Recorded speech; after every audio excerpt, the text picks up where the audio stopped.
मैं इस वीडियो में उन टाइटन्स के बारे में बात करने वाला हूँ जो Godzilla x Kong the new empire movie में हमें दिखाई दे सकते हैं। वैसे वो टाइटन ज़्यादा कि कंफर्म है या नहीं वो तो अभी मैं नहीं कह सकता, पर ज़्यादा कि हमें देखने को मिलेंगे। इसलिए बिना किसी देरी के वीडियो को स्टार्ट करते हैं। पर अगर आप मॉन्स्टरवर्स के फ़ैन हो तो हमें जस्ट बगल में बेल आइकन दबा दीजिए ताकि आपको मॉन्स्टरवर्स से जुड़े नए अपडेट्स आपको मिलते रहें। चलिए बिना किसी देरी के वीडियो को शुरू करते हैं। सबसे पहला टाइटन है साइला को हमने सबसे पहली बार Godzilla king of the monsters movie में देखा था। ये एक स्पाइडर टाइप का टाइटन है। इसके पैर नीचे से काफ़ी नुकीले हैं और इसके पास ऑक्टोपस जैसे टेंटिकल्स भी हैं और इसके पास 6 पैर हैं। ये आइस को पिघलने से रोकती है, यानी कि इसके कारण ही एंटार्क्टिका में बर्फ़ जमी हुई है और ये कुदरत पर बैलेंस बनाकर रखती है। दूसरा टाइटन है डक। ये गॉडजिला वर्सेस कॉन्ग में सबसे पहली बार दिखाई दिया था, जिसका कुछ समय का रोल था, पर कुछ समय के इसके सीन में कई ज़्यादा फैंस इसके तैयार हो गए और अगर इस मूवी में ये दिख रहा है तो इसके अच्छे खासे सीन्स होंगे। पर इसके बारे में हमें ज़्यादा कुछ नहीं पता क्योंकि मूवी में कुछ ज़्यादा बताया नहीं गया अभी तक इसके बारे में। पर इसके अच्छे खासे सीन्स होंगे जहाँ तक है इस मूवी में, और हमें इसके बारे में और भी कुछ नई चीज़ें पता चलेंगी। अगला टाइटन है सुको भी स्कार किंग की एप्स आर्मी में से एक है, क्योंकि स्कार किंग अपनी एप्स पर बिल्कुल रहम नहीं करता और उनसे मजदूरी करवाता रहता है 24 घंटे।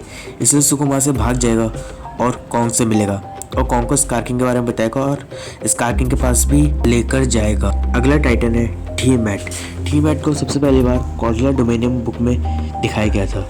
उसकी सिर्फ इमेजेस ही दिखाई गई थी, पर इस बार हमें इस मूवी में ये हमें अच्छे से देखने को मिलेगा और गॉडजिला और टी-मैट की एक फाइट भी होगी।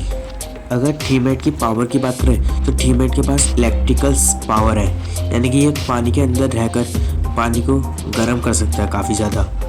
आप मुझे कमेंट में ज़रूर बताइएगा आपको टी-मैट देखने के लिए कितने एक्साइटेड हो आप लोग। फिर अगले टाइटन है वॉर डॉग्स को हमने ट्रेलर में देख लिया था, जो कॉन्ग का पीछा कर रहे होते हैं, पर ये डॉग्स की तरह दिखते हैं काफ़ी हद तक। फैंस की थ्योरी है कि वॉर डॉग्स होलो अर्थ में ज़रूर से ज़्यादा शिकार करेंगे, इसलिए कॉन्ग इन्हें रोकेगा और इनके साथ फाइट भी करेगा छोटी सी। अगला टाइटन है लीफिंग्स। हमें मूवी के बीच बीच में लीफिंग्स दिखाई देते रहेंगे। लीफिंग्स उड़ने वाले डायनासोर्स की तरह है और ये मांसाहारी हैं। ये हवा में अपने शिकार के 2 टुकड़े कर देते हैं और उन्हें मार भी डालते हैं। फिर अगले टाइटन का नाम है स्कार किंग, जो इस मूवी का मेन विलन है। स्कार किंग के पास इसकी जैसी एप्स आर्मी है जिस पर यह हुकूमत करता है। स्कार किंग के पास एक खतरनाक वेपन भी है जिसको वो चाबुक की तरह इस्तेमाल करता है। बहुत टाइम पहले गॉडजिला कॉन्ग के परिवार ने स्कार किंग को रोका था, इसलिए वो स्कार किंग आज़ाद होने के बाद गॉडजिला कॉन्ग से बदला लेगा। अगला टाइटन है सीमू के पास आइस की पावर है और कहा जाता है कि जो धरती पर आइस इंच आया था वो सीमू के कारण नहीं आया था।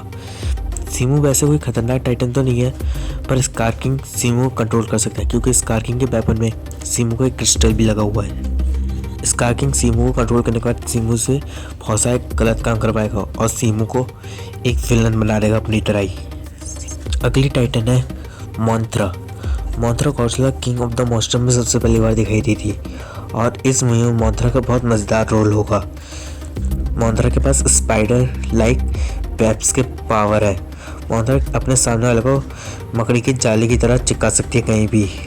मोंथरा एक सीन पर कॉन्ग की जान बचाएगी और गॉडजिला कॉन्ग की मदद करेगी स्कार किंग और सीमू से लड़ने में। अगला टाइटन है गॉडजिला।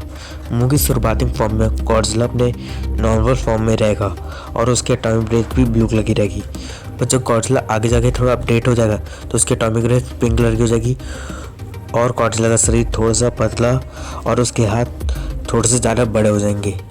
फिर अगला टाइटन है कॉन्ग इस मूवी में गॉडजिला की तरह अपडेट तो नहीं होगा, पर मोनार्क कॉन्ग को एक साइबरनेटिक आर्म देगी, क्योंकि जब स्कार किंग और कॉन्ग पहली बार आमने सामने आएंगे तो स्कार किंग कॉन्ग का हाथ फ्रैक्चर कर देगा और साथ में कॉन्ग की एक्स को भी तोड़ देगा। इसी कारण कॉन्ग को एक साइबरनेटिक आर्म बना देगी और इस आर्म में काफ़ी ज़्यादा पावर होगी और इसी पावर का हम इस्तेमाल कॉन्ग को मूवी में करते हुए देखेंगे। अगला टाइटन है अमोजा को सबसे पहली बार गॉडजिला डोमिनियन बुक में दिखाया गया था, पर इसकी हमें पावर्स के बारे में कुछ भी पता नहीं है। पर अब शायद से हमें इसकी पावर्स के बारे में पता चल जाएगा, क्योंकि हमें इस मूवी में हमें ये बिल्कुल अच्छे से देखने को मिलेगा। अगला टाइटन नागामाकी है। इसे भी सबसे पहली बार गॉडजिला डोमिनियन बुक में दिखाया गया था। इसकी भी थीमेट और अमोजा की तरह से इमेजेस ही दिखाई दी थी, पर इस बार हमें इस मूवी में ये बिल्कुल सही से दिखने वाला है। और इसकी पावर्स क्या है उसके बारे में अभी तक तो हमें कोई जानकारी नहीं है। अगला टाइटन है ब्यूमन। ब्यूमन को सबसे पहली बार Godzilla king of the monsters movie में हमने देखा था। ब्यूमन की पावर है कि ब्यूमन अपने आसपास पेड़ पौधों की पॉपुलेशन को बढ़ा सकता है, जिससे जंगल हरे भरे हो जाते हैं काफ़ी ज़्यादा। मूवी की शुरुआत में ब्यूमन के इलाके को कोई टाइटन अपना बनाने की कोशिश करेगा, तो गॉडजिला के अनुसार ब्यूमन इस इलाके के लिए बिल्कुल सही है, तो इसलिए गॉडजिला ब्यूमन को बचाएगा और जो टाइटन ब्यूमन के इलाके को कब्जा करने के लिए होगा उससे लड़ाई करेगा। अगला है फॉस्फेरा।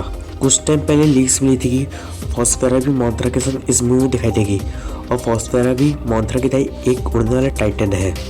पर अब लीक्स मिल रही है कि फॉस्फेरा इस मूवी से रिमूव कर दिया गया है, पर तब भी मैंने इस वीडियो में फॉस्फेरा को रखा है, क्योंकि हमें पता नहीं है फॉस्फेरा इस मूवी में दिख सकती है या फिर नहीं। फॉस्फेरा के दिखने के चांसेस 50-50% है। ठीक है गाइस, अभी तक हमें इतने टाइटन्स के बारे में पता चला है, पर डेफिनेटली और भी टाइटन्स इस मूवी में अपीयर होंगे। अगर आप मॉन्स्टरवर्स के फैन हो तो आप मेरे चैनल को सब्सक्राइब, बगल में बेल आइकन और वीडियो को लाइक कर दीजिए, ताकि आपको मेरी नई वीडियो सबसे पहले मिलती रहे। ठीक है गाइस, आज के लिए इतना ही। मैं मिलता हूँ आपसे अगली वीडियो में, तब तक के लिए bye bye. Thank you for watching.